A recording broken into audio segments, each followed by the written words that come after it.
Okay, I'm clicking start, and I'll tell you when it's ready. You're live. Hello. Hi. Hope everyone can hear me. My name is Amir Garakani. I'm a psychiatrist at Silver Hill Hospital. I'm the director of education, and I'm very happy to say that we're having grand rounds again. It's virtual, but I think we're really happy to be back. And I'm very happy to introduce Dr. Gerber, who's going to be talking about the anti-psychiatry movement. And let me tell you a little bit about Dr. Andrew Gerber. He is the president and medical director of Silver Hill Hospital, and he was formerly the president at Austin Riggs. Dr. Gerber did his undergraduate work at Yale and then went on to get his PhD at University College in London under Dr. Peter Fonagy. After that, he went to medical school at Harvard and then did internship at Cambridge Hospital and a residency at Presbyterian Cornell. Dr. Gerber then did a fellowship in child psychiatry along with training in research in neuroimaging and psychoanalysis. He was the director of the MRI research program in psychoanalysis at Columbia, where he did his training, and continued to hold leadership positions in the areas of psychoanalysis and neuroimaging work, and has published extensively in this area. Dr. Gerber, it's very interesting, is one of these people who tends to be able to draw that very fine line between the work that's being done in analysis along with the very hardy work that's done in imaging, and has bridged that gap wonderfully. And he's been a wonderful mentor and teacher, and I have to say I'm very excited to hear this talk because this is an area that doesn't get taught very much to residents and is maybe not very well understood by the general public as a whole. So I'm going to hand it over to Dr. Gerber right now. Thank you. Thanks, Amir. So let me see if I can make my slideshow go live. This is, as Amir just said, the first of our virtual grand rounds. So it's a little bit of a work in progress, and you'll bear with us if we have any technical challenges. Amir, can I ask you to tell me, does this look okay? Yes. Excellent. All right, great. So thanks for that generous introduction. It's really a privilege to be here with you guys and to talk on what I think is ultimately not just an interesting but a kind of fun topic. I'm hoping this is the beginning of a series. Sorry, let me just fix the camera. A series of grand rounds that we're going to do virtually as we kind of get back into the swing of things and try to keep from letting COVID keep us too much out of our normal rhythms. And I know Amir's got some great grand rounds to come. Before I forget, I also want to make sure to thank Anne Romano, who's just been phenomenal in getting everything set up and adapting to these unusual circumstances that we're all in. So thanks to Amir and Anne for all their hard work in getting this set up and in future grand rounds, which you'll hear about soon. So the topic, the origins of this topic are kind of fun. So when I first started at Columbia in 2005, I got a request fairly early on from the then chairman of the Department of Child and Adolescent Psychiatry at Columbia, a wonderful guy named David Schaffer, to do a grand rounds on this topic. And he actually paired me with an existing child fellow who at that point I didn't know yet, named Skylar Henderson. And this topic really grew out of Skylar and my interest as we read about and talked about and met with a bunch of people, and ultimately has become a topic of great interest for me. So let me get into slides. Oh, before I forget, I do not have any disclosures. This area would be a particular odd one to have any conflicts of interest around, given that, if anything, the anti-psychiatry movements tend to be in opposition to the principal forces in our field, but we'll get into that in a little bit. So here, by the way, on top is a picture of David Schaffer, who retired going on about 10 years ago now from having been in that role at Columbia. And right below him is a picture of Skylar, who is an attending child psychiatrist at NYU and still a friend. I'll tell you more about both of them in just a bit. But Norman Dane and Gerald Grobe are two historians of psychiatry who were very helpful to me and Schuyler. Both agreed to meet with us and to talk with us about their own historical work in this field, and that's had a big influence on what we talked about. But let me start with a little anecdote about David Schaffer. So one of the things that I think made him a remarkable child psychiatrist and mentor to so many in his years at Columbia was he was never one to dismiss ideas that seemed in opposition to him. The question he always asked whenever an idea came up that was different than what he had heard or what he had thought to be true was not, go away. But his question was, explain that to me. Teach me about why one would think that. And that inquisitive spirit, I hope, really is what got me and Schuyler moving on this path. In fact, I didn't find it out right away, but I later learned that likely the reason that he asked me and Schuyler to look into this was his own somewhat, as I understood it, unpleasant interactions with some members of the anti-psychiatry movement in his career. And David's such a complicated guy because he grew up in London and then moved to Yale, where he trained in an era which was very psychoanalytic.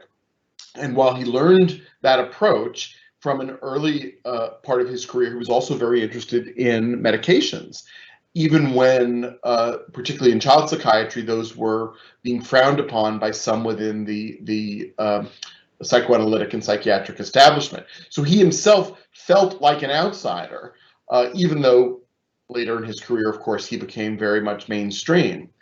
And the opposition to him became, in particular, we believe, from a group within Scientology, and we'll talk about this later, who targeted him somewhat personally and certainly targeted many of the areas of work that he was doing with an accusation that the work on medications for children in particular was motivated by the wish to sell drugs and ultimately to, quote unquote, get kids addicted to the use of psychiatric medication.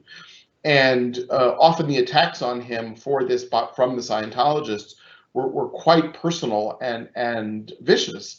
And his response was to want to learn more about what had led them to have those feelings. And so, so hopefully that this interest of mine honors that tradition. David is not active in the field these days, but is still somebody I think of often in my own work. So let's go back to sort of the history of the word itself. It sounds pretty self-explanatory. Anti-psychiatry is that which opposes psychiatry. But in fact, it has a date of that it was starting to be used, and that was 1967 by a man named David Cooper, who was closely linked with R.D. Laing and was trained as a psychiatrist and I believe a psychoanalyst as well, as part of a kind of countercultural tradition in England and London at the time that was taking up these ideas. It's important to recognize that this term, even though coined in 1967 by one individual, has been used in a lot of different contexts over the years and has both specific and general usages. I think I'm using it in the title today in a general sense of including kind of a big tent, including a lot of different voices that have opposed, questioned the practices of psychiatry. But in fact, over the years, it's also been used quite narrowly to refer to certain groups within that field. And I think depending on the context, we'll have to try to sort that out.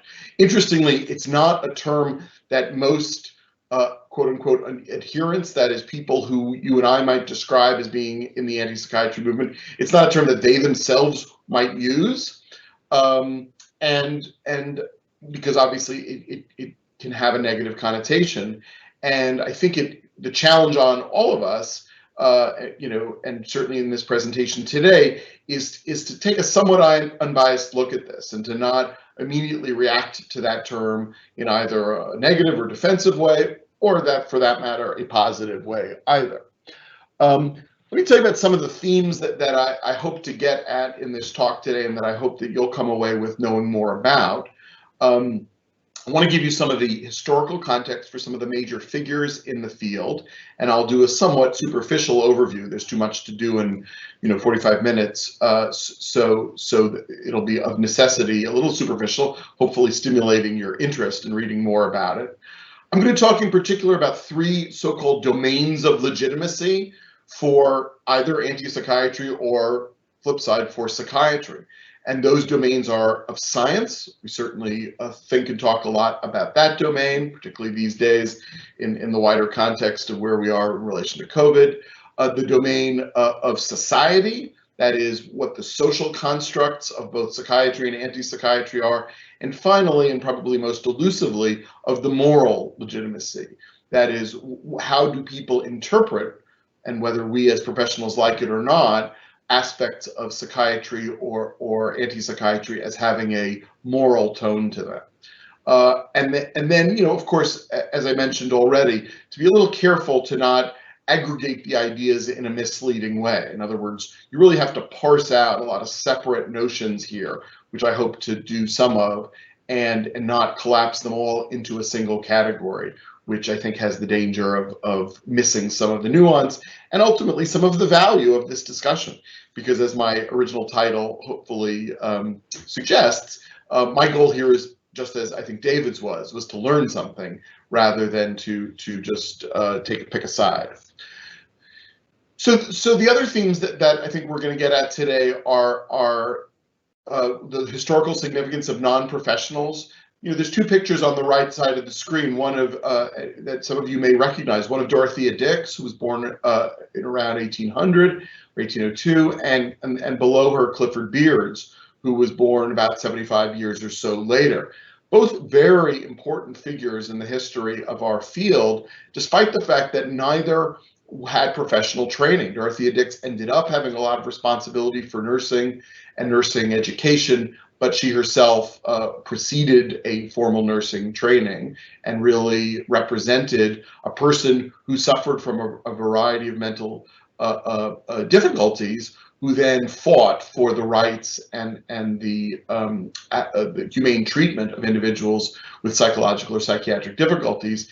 And similarly, Clifford Beards, even though much later, was someone who, and interestingly, someone from Connecticut, born in New Haven and educated at Yale, who, without a professional degree, fought very hard for the humane and positive treatment of individuals with a psychiatric illness, and really the founder of the so-called mental hygiene movement in the United States. So both very important figures, and often, as makes some degree of sense, right, anti-psychiatry movement has been associated with the notion that people who are not psychiatrists, or not even within the mental health establishment, have an awful lot to contribute, as both of them clearly did.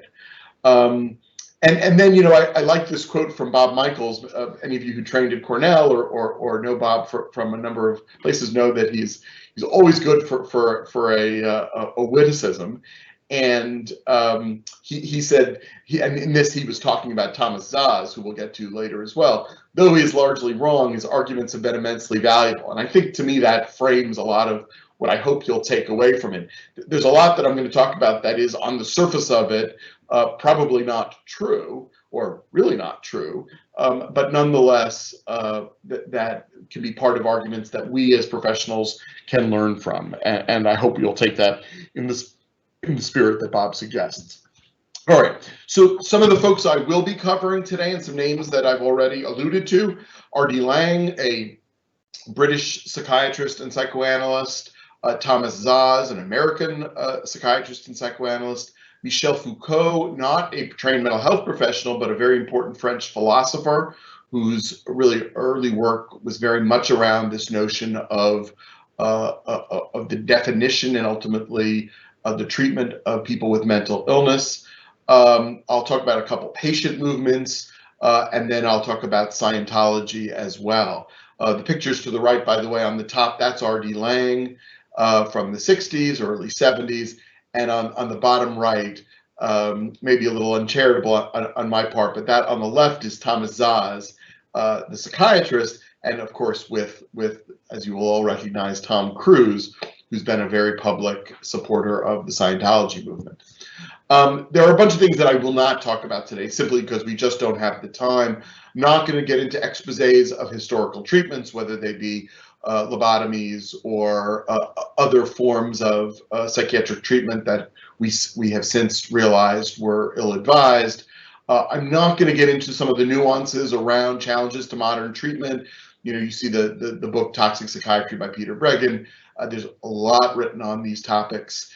And certainly I'm not going to get into legitimacy of the DSM, which we all have questions and doubts about at times, despite the fact that we use the diagnoses as defined there. I'm also not going to be getting too much, although it would be a lot of fun, to get into negative mainstream representations of psychiatry. Most people, I think, will recognize on the top right a picture of Jack Nicholson from One Flew Over the Cuckoo's Nest, a very influential depiction, particularly of electroconvulsive therapy, based on the book by Ken Kesey, and an aspect of representation of psychiatry that I think we're still fighting to this day. I don't know that I would blame Ken Kesey or the makers of that movie for that, but certainly it's been a powerful set of images that we are always thinking about and often working to combat when patients think about treatments like ECT. The bottom right you may not recognize, but I recommend it to you. There's a famous movie by Fred Wiseman called The Titicut Follies, and it was a documentary, although a very opinionated documentary. I suppose most documentaries are, depicting a state psychiatric hospital, and filmed, in a real state psychiatric hospital, and some of the practices there. I forget the year it was filmed, but somewhere in the 60s or 70s, and some very disturbing images. So if you haven't seen it, as a mental health professional, I would argue that part of our job is to be aware of what depictions are out there. It's not as commonly seen as it was decades ago, but nonetheless, it's worth seeing. So that's as much as I'm going to say about either of those two depictions. I'm not going to get into turf wars within psychiatry and psychology, or between medicine and psychiatry, of which, of course, there are many, and one could, I suppose, link them thematically to anti-psychiatry movements, but I'm not going to do that here. Okay, so let me start with a historical overview, and this is in many ways my favorite slide because it's the most original slide in the whole show. A lot of what I'm going to be talking about are really kind of summarized from a psychiatric perspective of some of what you could read on Wikipedia or in any number of books. This graph I put together myself, and really quite am fond of, because it suggests a kind of pattern or periodicity to our field, which is kind of, to me, interesting to think about. And the argument that I'm basically making here, if you look at the dark blue line that starts high in 1840, goes low in 1880, comes back up in 1920, etc., that represents the mainstream in psychiatry. And high in this chart, sort of on the y-axis, is a more somatic view, that is a more body, medical-based, biological view of mental illness. And on the bottom represents a more psychological, interpsychic, or one might even say spiritual view of psychological and psychiatric illness. And the light purple pink line represents anti-psychiatry movements.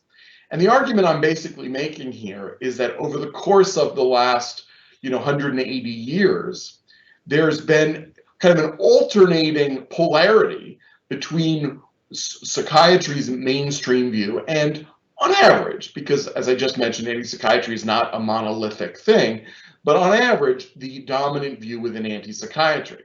If you go back to that kind of early medical model in the mid part of the 19th century, I would argue that psychiatry was fairly biological at that point, based on the biology they knew, which of course wasn't so much. Not to say we know that much more, but we certainly know more than they knew in 1840.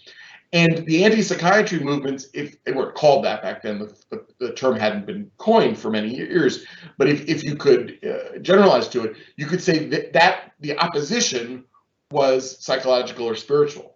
And then as the 19th century progressed up until the, let's say about 1880, you got a period of time when moral treatment was being talked about, where psychiatry got much more psychological. That was part of the moral treatment idea. Whereas anti-psychiatry then kind of flipped the other way. And I shouldn't say that, one flipped in response to the other. They flipped in response to each other, probably, and became more focused on medical. So you can't think of anti-psychiatry as being just taking one side, just as you can't think of psychiatry as just taking one side of that mind-body debate, that they actually work in opposition to each other. Then you got another flip into the early part of the 20th century with the mental hygiene movement, where psychiatry got biological again, anti-psychiatry got less biological. In the 60s and 70s, in a fascinating way, psychiatry got very psychological, particularly in response to the sort of dominance and hegemony of psychoanalysis in this country. Interestingly, anti-psychiatry got biological, and now we're really living through the most recent of these phases, where I would argue that psychiatry has become mostly biological. And I want to take a shorthand to this, look at the dominant way that federal funding is being used to support research, or look at the chairman of most psychiatry departments. And this is not in any way a criticism of that, but to say that mostly speaking, that sort of high status is associated with biological psychiatry these days. And that's in a way put anti-psychiatry in the position of being much more on the psychological side. So it's kind of an interesting and fun opposition. Is there some kind of an attenuation of this set of curves where things come back to a kind of more balanced middle ground? I don't know. I don't think we've seen it yet, but one could hypothesize that a goal might be for psychiatry to be somewhere in between the psychological and the biological, to take both into account in the true biopsychosocial model articulated by folks like Adolf Meyer and others. And what would that mean for anti-psychiatry? I don't think it would go away, but maybe rather than take a kind of basic stance on this mind-body question, it could be more in the subtleties of some of the ways that's being done.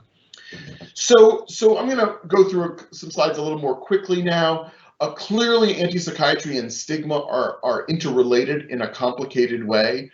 Nobody is for stigma. Obviously, stigma is clearly something that, whether you're in the psychiatry movement or the anti-psychiatry movement, you see as a negative.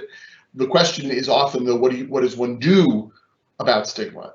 And is that does by justifying the nature of the establishment, does that help with stigma or make it worse? And depending on which side you're on, psychiatry or anti-psychiatry, you have different opinions about that. It's a nice article by Norman Dane on this question. I already mentioned these domains of legitimacy, science, social, and moral. And now let's get into some of the actual history. So R.D. Laing, or Ronald David Laing, was a sort of classically trained British psychiatrist, originally from Scotland and then in London. Very smart guy who got very interested particularly in psychotic illness, and wrote a book that was published in 1960 when he was still, only about 33, called The Divided Self. And if anybody is interested in working with psychotic patients, or does, I highly recommend it. It's not an easy read, but he articulates a somewhat philosophical position within this book about understanding the complexity of the mind, including psychotic experience, and puts the experience of psychosis on a continuum with normality. He also very much, coins this idea of illness, in particular psychosis, as a sane response to an insane world. And you can imagine that at the time he's writing, in the early 60s, this had a real resonance with a kind of a countercultural or radical approach that was going on worldwide, but certainly in London, where he was based, as well as in major urban areas in the rest of Europe and in the United States. So he believed that working from this perspective would be particularly helpful to the patients he was treating with psychosis. He ended up founding an early, at least early in the contemporary time, therapeutic community called Kingsley Hall. And this was a house in London, it's a picture of it right there, that was a communal living for a group of individuals who suffered from psychotic disorders.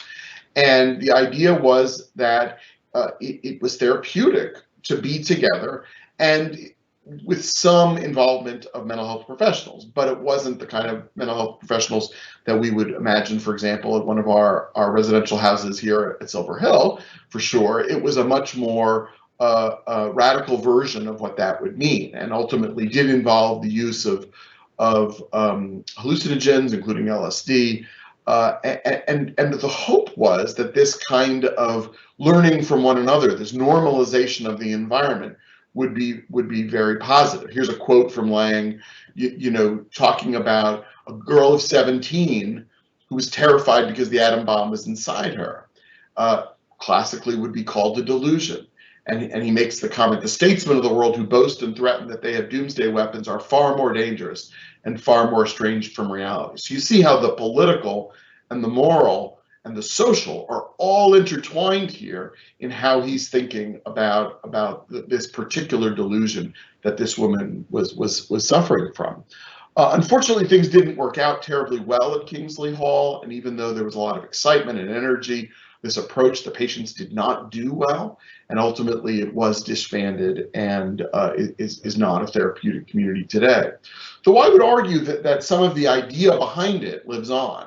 And even though none of us would be very comfortable suggesting the use of LSD or having, you know, the lack of supervision that existed in a place like Kingsley Hall, and by the way, there were others, this was just one example that he founded, the notion that patients working together can learn from one another and help each other, and that with adequate supervision, one can learn even from the delusions expressed by psychotic patients, that lives on. And I think I would say it lives on in many treatment centers, including our own, where we work in a more residential or communal setting with patients, even with psychosis.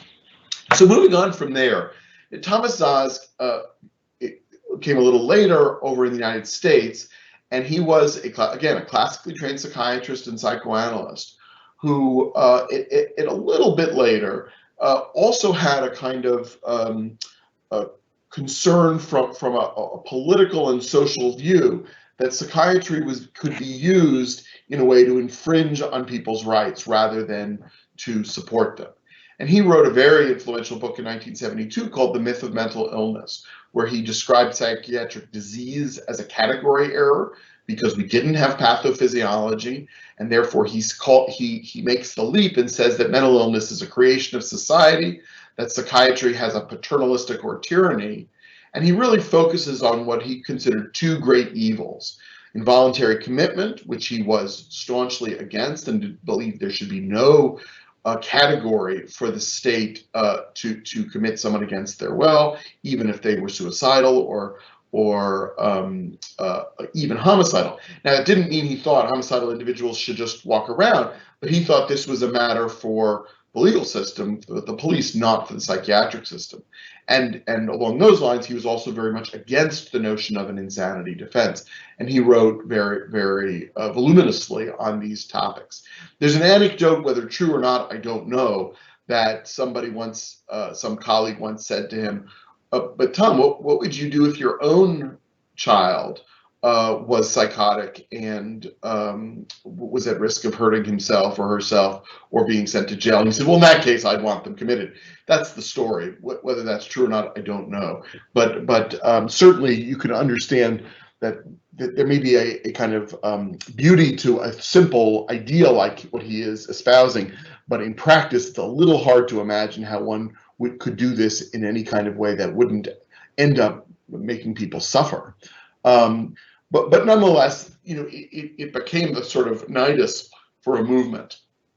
And he worked very hard to teach, in particular in his career up in Syracuse, New York, these ideas, and had a strong influence. And remember back to Bob Michael's quote. Even if Tom Szasz was wrong, and I think by most accounts we would all agree that opposition to either involuntary commitment or the insanity defense is overzealous, the challenge that he did certainly made people think about the value and maybe including the excesses of the use of those ideas.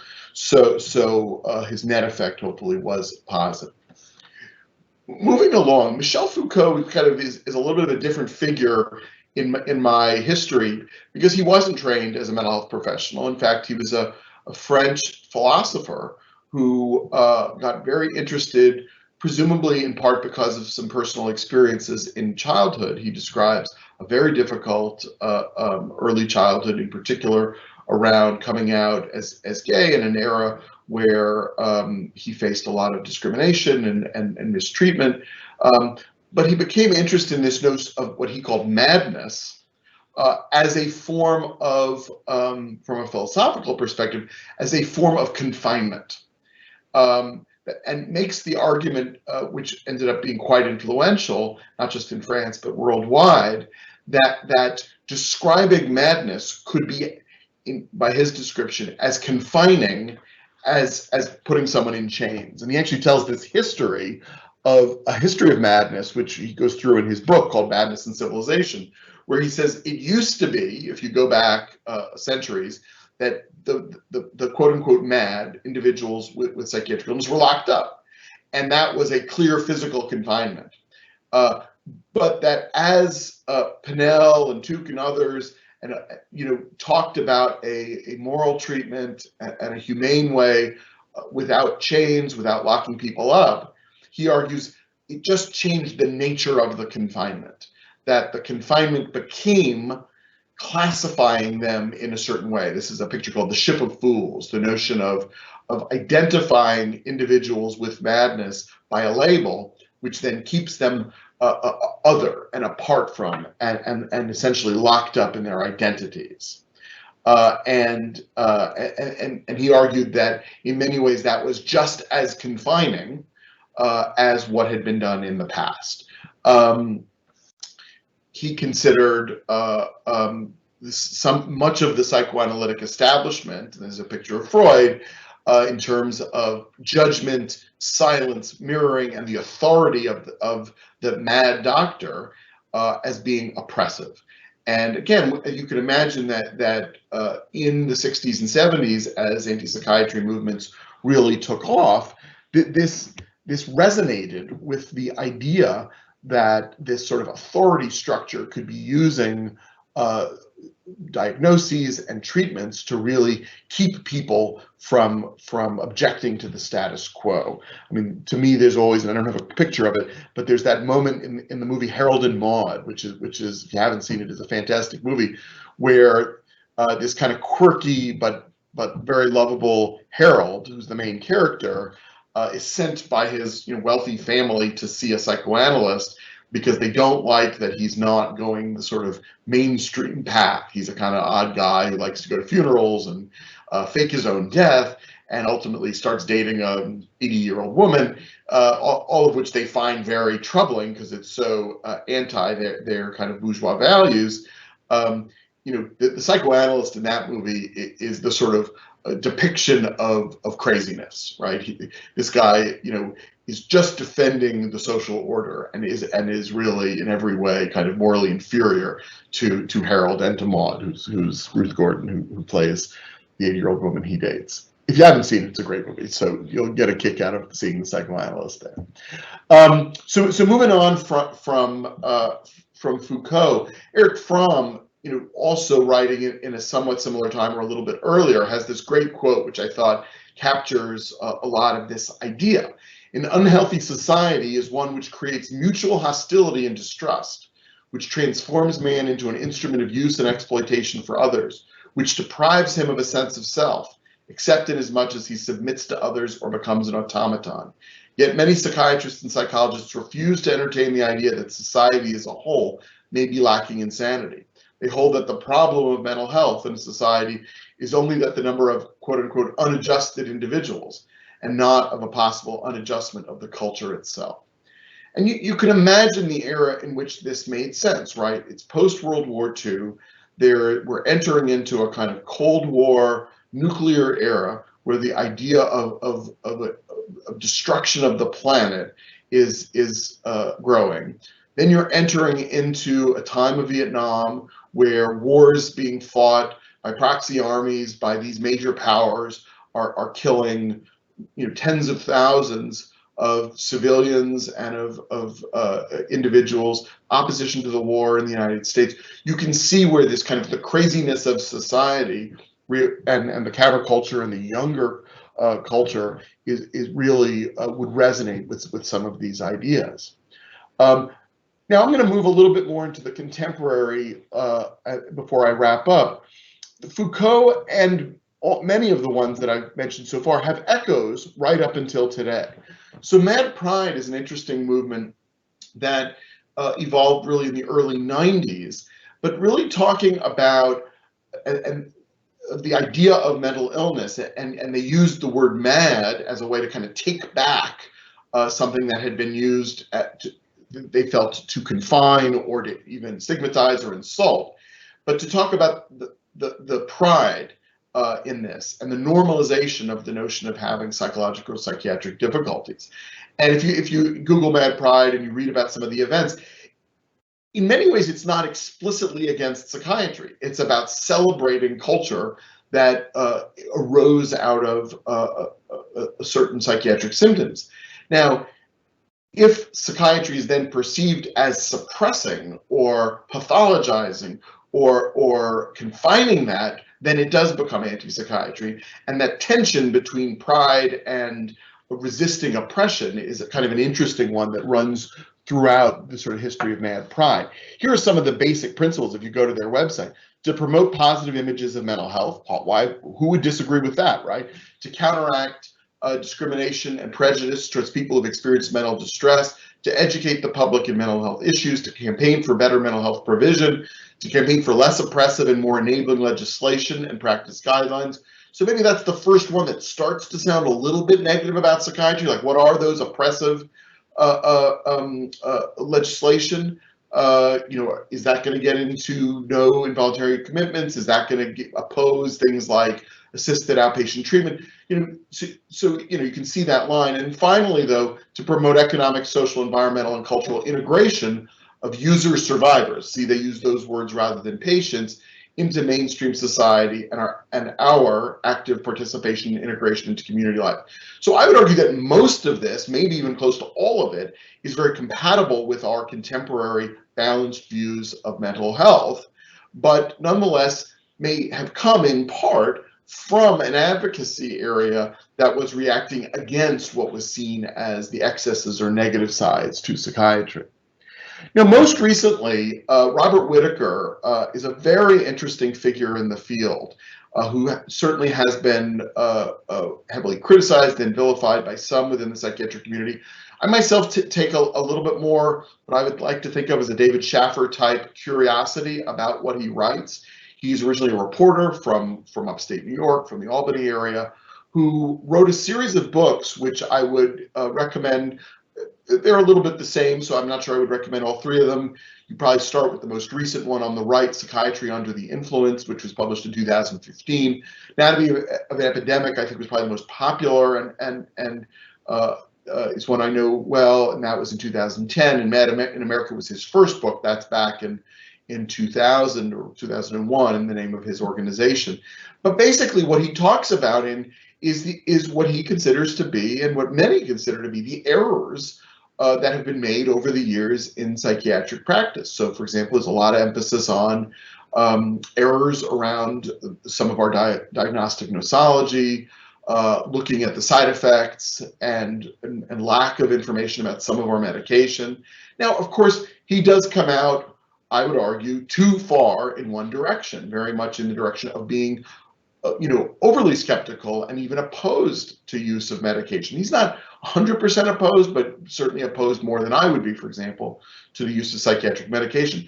I think he does paint the pharmaceutical industry and the insurance companies a little bit more villainously than I would. I'm not averse to criticizing both of those in certain ways, but I think he goes to too much of an extreme. But nonetheless, it's interesting reading, and I think from the perspective of wanting to know what some of our patients are reading, what their families are reading, and what's out there in the world, I think there's a value in picking up one of these books at least and getting to know it. The other thing I couldn't, no anti-psychiatry talk would be complete without at least some mention of Scientology, and it's a really fascinating area. If there have been now some books and movies and certainly journal articles on the history of Scientology, and certainly there's much to be shocked and appalled by in learning about Scientology.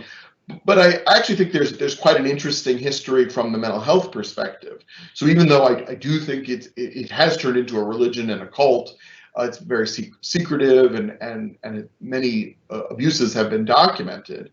I think that there's something to learn despite all that. This is L. Ron Hubbard. As you may be aware, L. Ron Hubbard had some very early difficulties with psychiatric illness, including hospitalizations. People have speculated as to what his difficulties were, his diagnoses. I'm not speaking out of turn when I say that there is speculation of psychotic illness in his history. Interestingly, at the very early part of his life, he had some contacts with mental health professionals that he later reported were quite positive.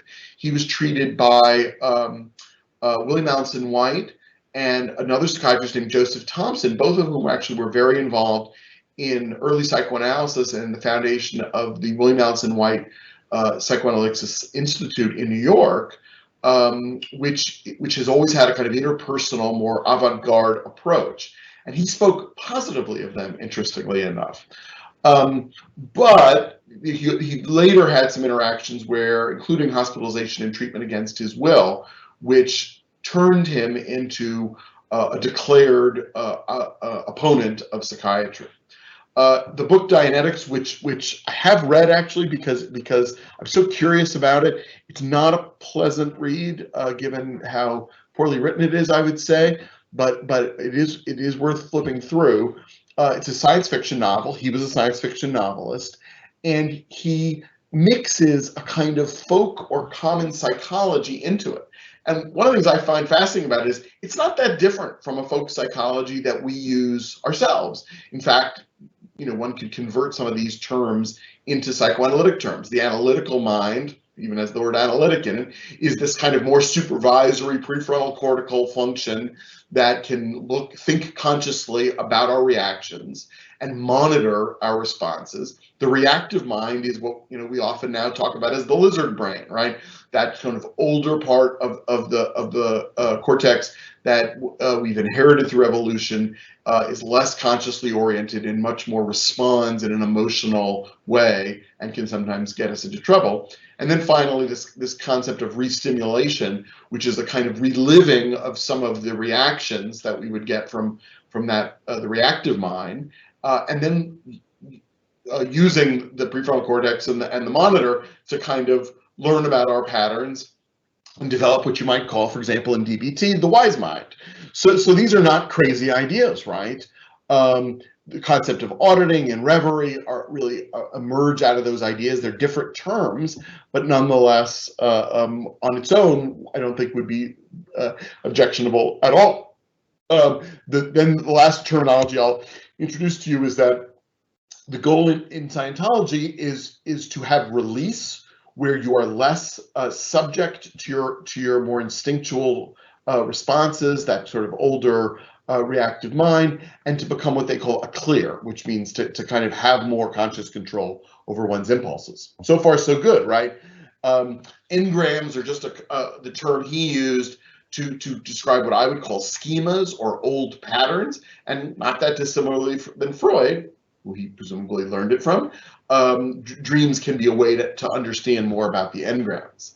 The problem was that things got a little vicious. So from a position in 1950 where Dianetics was an enemy to none, he got in 1969 to describing the psychiatrist and his front group's operate straight out of terrorist groups. The psychiatrist kidnaps, tortures, and murders without any slightest police interference or action by Western security forces. So you can hear a strong paranoid and dangerous element to it. There's only one remedy for crime: get rid of the psychs. They are causing it. And ultimately, one of the founding principles, I shouldn't say founding, one of the foundational principles of the later Dianetics and Scientology became the eradication of all psychiatry. They're very clever in how they market and influence policy. So they founded a group in '69 called CCHR, the Citizens Commission of Human Rights, which has a website that does not, you wouldn't know it's tied to Scientology unless you knew the history, but talks about the defense of human rights. Here's a depiction of them teaming up with Thomas Szasz, which I think was very clever on the Scientologists' part, not so clever on Thomas Szasz's part. He later moved away from them, but the damage, I think, had been done. I'll tell you a funny story. Just a few months ago, probably about 6 months ago now, I was getting a presentation from a company that had a product for measurement-based psychiatry. And the salesman who came showed me a slide with some statistics about psychiatry, and on the bottom he had the citation, and the citation was the CCHR website. He had no idea, and the statistics were perfectly fine, by the way. It's about the rates of psychiatric illness and so on, but he had no idea he had gone to a website that was run by Scientologists. I told him, but it's kind of interesting the way they cleverly marketed themselves.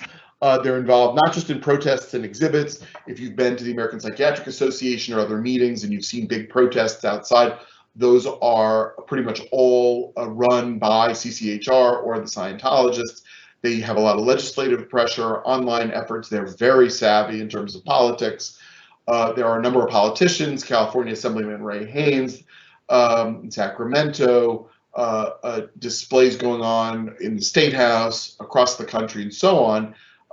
And often what they're doing is fighting the use of medication. That's one of the main things that they have really targeted, and I would argue have in somewhat subversive ways made headway in. Now, does that mean that we shouldn't be careful? You know, of course we should be careful about how we use medication in all sorts of folks. Is there an element of truth that medications have at times been used in inappropriate ways? Sure, but the danger is we should be figuring that out ourselves and not allowing CCHR, which I think has a real mission to destroy all of psychiatry, to make gains on that basis.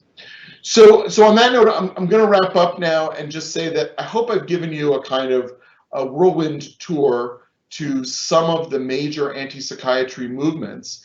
And most importantly, I hope you've seen embedded within there ideas. And they're ideas that don't have simple solutions, right? They're ideas that all of us need, I think, to think about to be good mental health professionals and good psychiatrists. You know, that image off to the right is of a military establishment of Guantanamo Bay, and what has sometimes been done by our government and us in the name of psychiatric or psychological well-being, right? The combating of terrorism, the interrogation and torture of prisoners.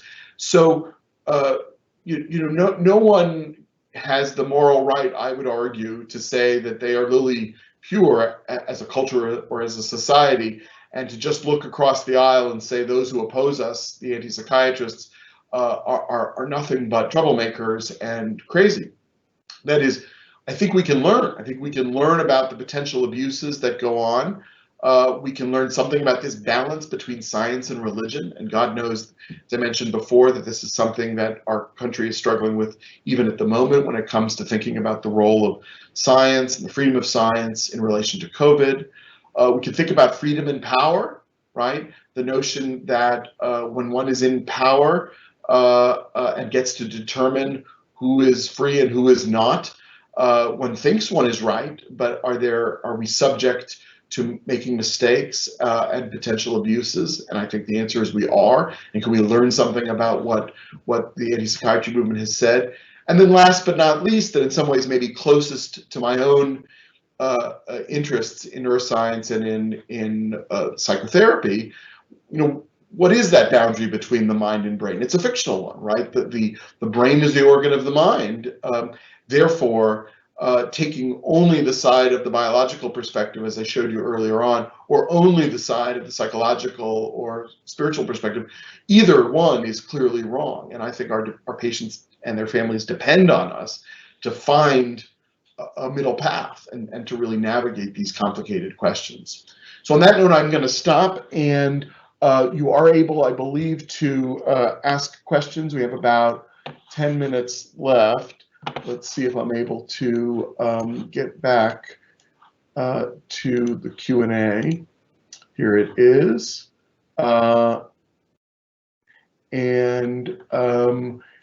hope if anybody has questions, they will write in. If you haven't used Teams yet, the way you do it is you click on the little question mark in the thought bubble or the speech bubble, and then you can type in a question. Depending on how you logged in, I may or may not be able to see your name if you logged in with your account. I'll put myself live here. Hold on, so you don't have to just look at a black screen. You may see here. You may see a.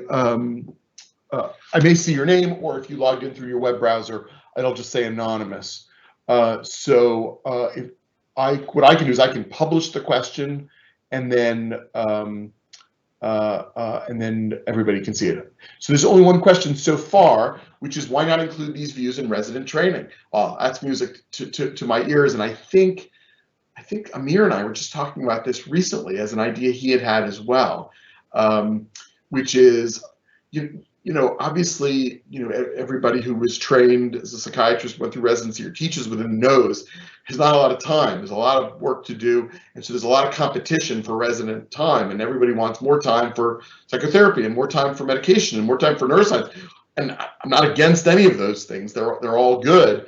But hey, if it were up to me, I would have a class on anti-psychiatry views, because I think it helps kind of be open to criticism. It helps understand what your patients and their families are coming from. And I think it's helped me since I learned this stuff, because when families come to me sometimes with questions, I hear all sorts of resonance of these ideas. And whether they explicitly read a book about Scientology or Foucault or Szasz, or whether they just kind of absorbed it from the ambient culture, it doesn't matter. I think there are things worth knowing about. So thanks for that question. All right, next question. Where do you position gaslighting and the increased use of the term within this discussion? How does the profession talk about this? It's a really interesting question. So I imagine everybody's aware that the term gaslighting comes from an old, I imagine 50s movie called Gaslight, in which an evil husband is basically fools his wife, I think it's Ingrid Bergman, into believing that she's going crazy when these lights are dimming, and he says, I don't see it, nobody else sees it, but in fact he's up in the attic rooting around for her grandmother's jewel. Sorry, I spoiled it if you haven't seen it. I won't say anymore. But anyway, and I think in that particular context, in the original movie context, it had a very gendered meaning to it, which was that the power structure, in this case a wealthy white man, at the time it was more about gender than it was about race, but one could say it, was using his authority to say, you're the crazy one, you should go see a psychiatrist. And in fact, it was just a misuse of power. So I do think that concept, although it's become, people now apply it to everything. My kids use the word gaslighting. The concept, I think, has its origins in the misuse of power to make people think they're crazy when you just want them to do what you tell them. And I think that has a strong resonance in the anti-psychiatry movement. So I don't think they use that term specifically, or at least I haven't heard it be one of the mainstream terms, but that notion of power, I would say particularly in Foucault and in Fromm, and somewhat in Laing, is there. So thanks for that interesting question. Next, isn't there a conflating of biological illness with psychological? Well, I mean, so that's the question, right? Are those two distinct and utterly separate ideas? And We could spend many hours just talking about that. I'll give you my own view. My own view is that's a practical distinction that we use because we have tools that we call biological, like drugs, and we have other tools that we use like psychotherapy, and so we distinguish them. But I've never met a patient in whom it was so obviously one or the other. In other words, every patient I meet has some combination of biological and psychological differences. Now, maybe sometimes the psychological differences and difficulties. Sometimes one's easier to see than the other, like, oh, they come in and both parents have history of bipolar disorder and their grandparents, had it too. I can know about the inherited component. That doesn't mean there's not a psychological component. Or I meet someone who, comes from a very, happy family where everybody was well adjusted, and they had a horrible trauma, early in life that had nothing to do with them, and that's the origin. Well, it seems psychological, but there is an underlying biological vulnerability. So I would argue that I don't want to conflate the two because that oversimplifies it, but I do want to find a way to think in some kind of complex middle space. So thanks for that question. Next one. Are there common characteristics of people who have fallen into the anti-psychiatry movement? It's a neat question, and it's one I've heard before. I hesitate in a way because, sure, I think people are looking for an answer, and I think that anti-psychiatry, just like any narrow viewpoint, can be attractive if what you want is a simple answer. So if what you want is to depict all mental health professionals as evil and in a very simple way, sure, that it makes it more attractive. But listen, that's true on the other side too. Each of us has met people in our profession who has an oversimplified view, and one could argue, well, maybe it's less dangerous because we're keeping them within an establishment. But there's room for abuse, I would argue, in any simple view, and that a more complex, nuanced view, as I know the asker of that question has, because I know his clinical work, is someone who has the kind of, I would argue, the sort of mental support that's needed to hold multiple ideas simultaneously and not just go all for one. So I'll answer from the positive perspective. I think avoiding falling into one camp requires hard work, and I think that's incumbent upon all of us to do. Next question, then we should probably wrap up in one or two more. It's a nice comment. I'm impressed and appreciative of the information. A scholar of history of religion. Oh, how neat. I'm currently writing a book on Christian responses to the rise of psychiatric modalities, from pastoral counseling to the outright opposition. There is still mainstream non-cult-based religious skepticism about psychiatry.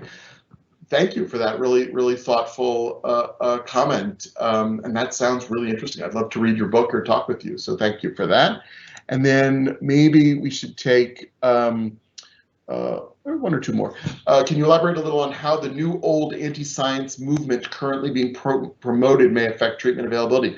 Wow, what a great question. Boy, does that scare me, right? I mean, there is just as the questioner said, a new/old anti-science movement, right? It's always been around, and there's a very new angle on it that we're hearing about regularly.